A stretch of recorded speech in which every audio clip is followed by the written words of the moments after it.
Hey everybody, it's Mr. Wolfie again. Have you ever thought about what a power weapon is in Halo? That moment of silence was to give you time to think about it. Well, it's kind of an interesting question because every Halo game apparently treats it a little bit different. Most of it's pretty obvious. The rockets are obviously a power weapon in every game. The laser's a power weapon in every game. It's featured in anyway. But what about the shotgun? What about the concussion rifle? What about the needler? Well, let's look at all the games, all the settings they have, all the options they have, and whether or not each weapon counts as a power weapon within the context of each game. Maybe we'll learn something today, maybe we won't, maybe you'll not be interested, but let's go. Let's start with Halo Reach. Now in Halo Reach, if you select the weapons and equipment option as a way to kind of manipulate things at the spawn, you can see that there is an option for mass destruction, which is highly explosive weapons. And then there are a few other options that are basic stuff, like individual weapons or specific kinds of weapons. But if you notice at the no power weapons selection, which is the important thing to look at here, it says rockets will be replaced with shotguns, which raises a red flag because isn't a shotgun a power weapon? Brute shots will be replaced with needlers. Why is a brute shot a power weapon but a shotgun isn't? And fuel rod cannons will be replaced with plasma pistols. Now let's see if any of that is true. For one, because there's no brute shot in Halo Reach. Let's see what actually happens when we put no power weapons on the map. So what we're going to do is we're just going to run around the map under normal circumstances and look. And we're going to do that for every game in the series. And then we're going to come back and do another analysis that shows more important stuff and more focused stuff. So the power weapons on the map, there's a sword, a shotgun, and a concussion rifle on this particular map. Countdown in Halo Reach, if you have not seen this map before. Now the concussion rifle is supposed to spawn there, but there's just nothing there. The sword is supposed to spawn up on the bridge. There's just nothing there. So we're going to go look for the shotgun, which is supposed to be down here between the three lifts, and it's also not there. So, what did that tell us? What about if we take a look at Halo CE? Now Halo CE is unique in that there is no setting specifically for quote-unquote power weapons. There is, however, a setting that we can select that talks about heavy weapons. So, what counts as a heavy weapon? Apparently just rocket launchers, fuel rod guns, and flamethrowers. Now, the thing about that is, there are other weapons that would be easily classified as power weapons in Halo 1. Just to clarify, what we're going to find out is that it's exactly what it says in this particular instance. The wording is actually true. It's not misworded like it is in Halo Reach. All we'll find on the map when we turn on heavy weapons is rocket launchers, fuel rod guns, and flamethrowers. They're just replaced all the other weapons. So like it just kind of depends on what the weapon is. It just sort of puts a flamethrower in place of a needler or a fuel rod gun in place of a shotgun, stuff like that. But in the context of Halo CE, it's easy to add shotguns and snipers to the power weapon mix, and even the Halo 1 pistol, because if you put on sniper weapons only, the pistol shows up as well. So it's kind of weird in there. Now, Halo 2 has a very similar problem, Halo 2 Classic specifically, in that it doesn't have a power weapon selection. As we'll see in a few moments, it has a heavy weapon selection. But what we'll find out is that that is actually a little different in this one. Notice all the different settings that you can choose. Snipers, no snipers, heavy weapons,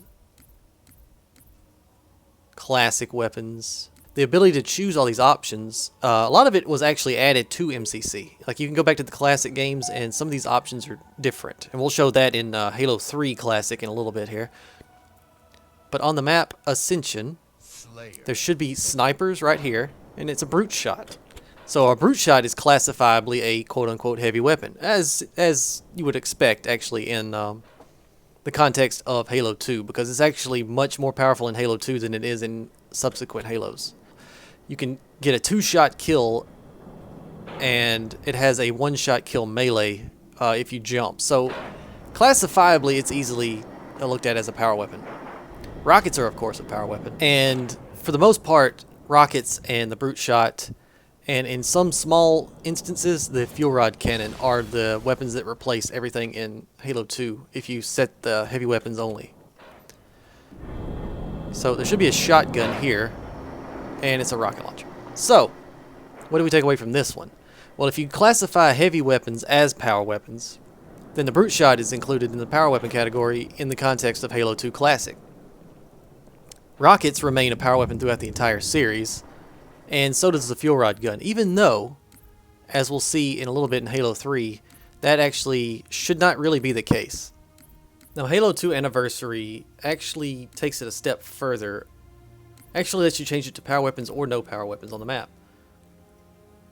In doing so, it allows you to replace all the weapons on the map with what this game considers a power weapon. And we're actually going to show in detail how that works in a forge mode in a little bit here.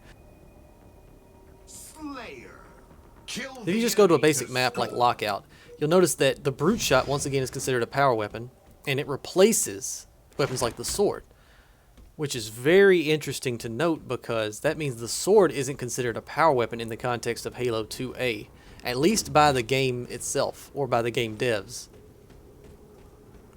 Most weapons are replaced with rockets, or fuel rods, or brute shots, depending on what their actual weapon type is. Like most Covenant weapons are going to be replaced with either the brute shot or the fuel rod gun, and then human weapons are going to be replaced with the rocket launcher. Now, that's very interesting because it replaces the sword, shotgun, and sniper rifle in that context, which is very unusual because you would consider all of them a power weapon. All of them have been power weapons ever since their induction, so it's strange that they would be replaced like that. So let's see what happens when we put no power weapons on the map and see what happens then. If this theory holds up, then all the weapons that were replaced from the prior game will actually be there because the game won't consider them power weapons. And that is exactly what we see. The sword is still here. The shotgun is down at shotgun spawn, and the sniper is back on S3.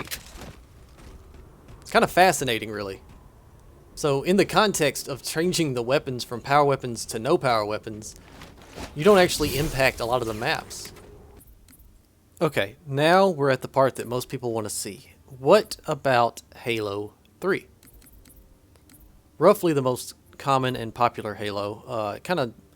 It and Reach kind of compete with each other as far as the Master Chief Collection is concerned. But on Halo 3 you have the ability to turn off power weapons, but you don't have the ability to turn on nothing but power weapons. So it goes back to the Halo Reach statement that rockets are replaced with shotguns, brute shots are replaced with needlers, and fuel rod guns are replaced with plasma pistols.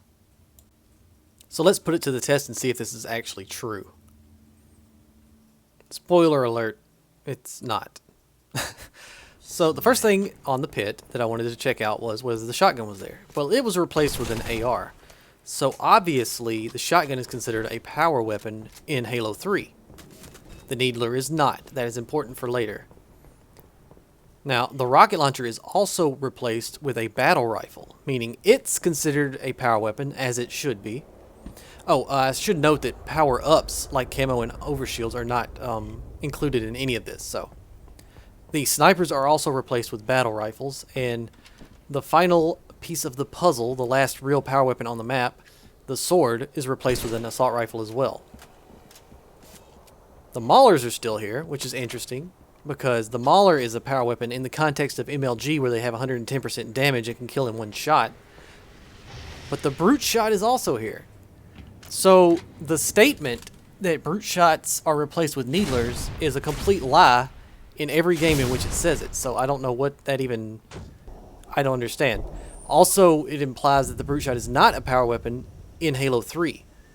Meaning that, as we'll see in a moment, it is literally the only game in the series where the brute shot or brute shot equivalent is not considered a power weapon in the settings. Alright, so to be a little more practical, I laid out every single weapon in Halo 3 possible. In the original Halo as well as Halo Master Chief Collection. When you turn off power weapons, this is what it looks like. It basically replaces everything that you would expect it to replace. But it's interesting that a couple of things like the Sentinel Beam remain there. I would think the Sentinel Beam would be considered a power weapon, but it's not.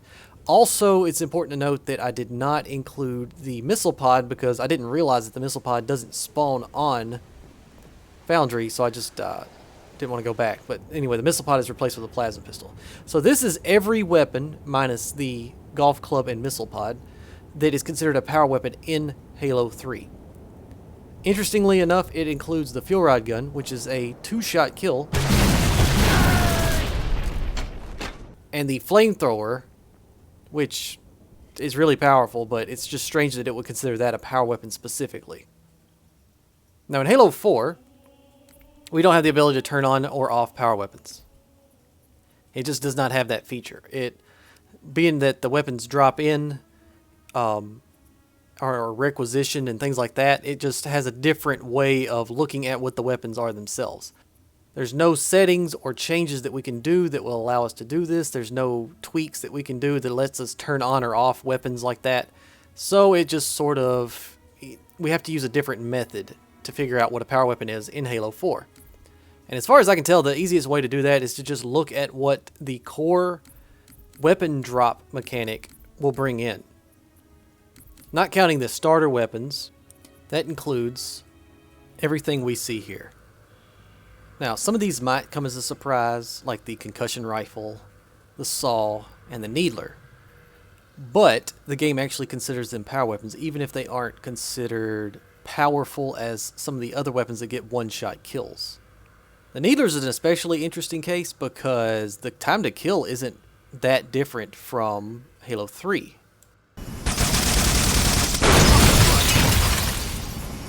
But its overall effectiveness is much higher since it can actually damage your shields as well as track much more effectively.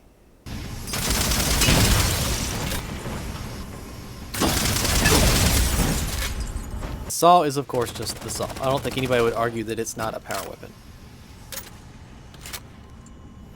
Using the same methods we did with Halo 3, I laid out every single possible weapon in Halo Reach on a map in a forge setting in order so that we could see that the difference between the human and the Covenant weapons. I also added the turrets just to see if anything changes about them. What I found was pretty much what you would expect. Every weapon that you anticipate to be a power weapon is gone, which is actually most of the weapons in Reach. The turrets are still here, but I figure that if there was a way to put them on the map without them being on the turret stands, they would actually be deleted too. So when you select no power weapons, this is the selection of weapons that disappear from the map. They're not replaced with anything, they just simply aren't there anymore. It's important to note that the concussion rifle and focus rifle are included in this list. I did the same thing with Halo 2 Anniversary, and I included the infection-related weapons, such as the infected sword, magnum, and shotgun, and laid out every other weapon possible in a pile on the map, including all the different turrets. What we find is that everything is replaced with fuel rod guns, brute shots, and rocket launchers, except for the infection weapons, which is very interesting. They kind of defy the settings, I guess. So you can still find the Survivor shotgun, the Survivor magnum, and the infected energy sword. The turrets also stay there, that's important to note. But for the most part, this is what the game considers power weapons, the brute shot, rocket launcher, and fuel rod gun, even though we know that's a little illogical and shouldn't be that way.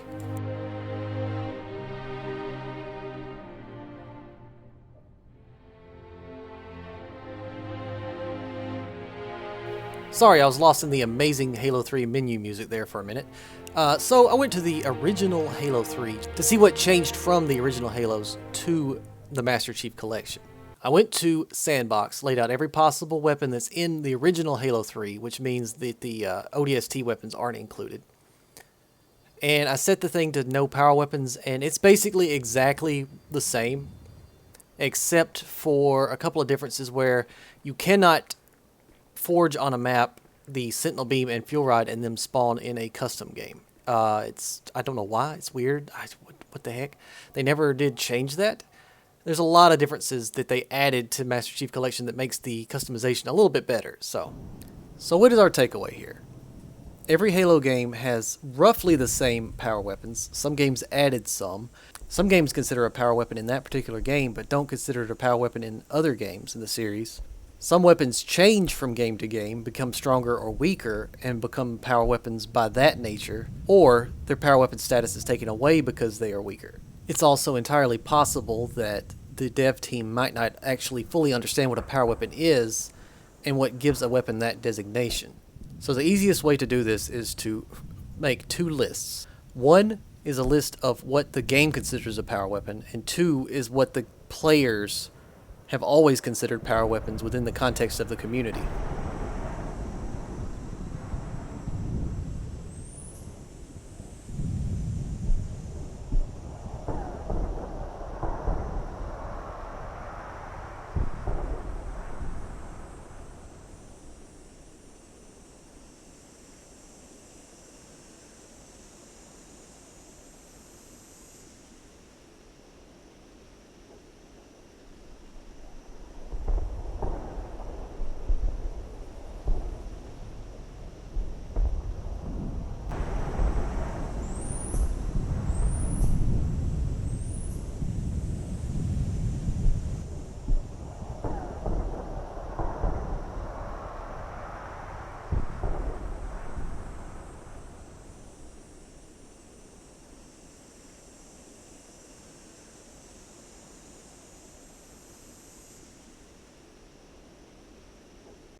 And there we go. I hope maybe you learned something today. I learned a lot today myself, going through this entire list, looking at all these different games and all these different settings.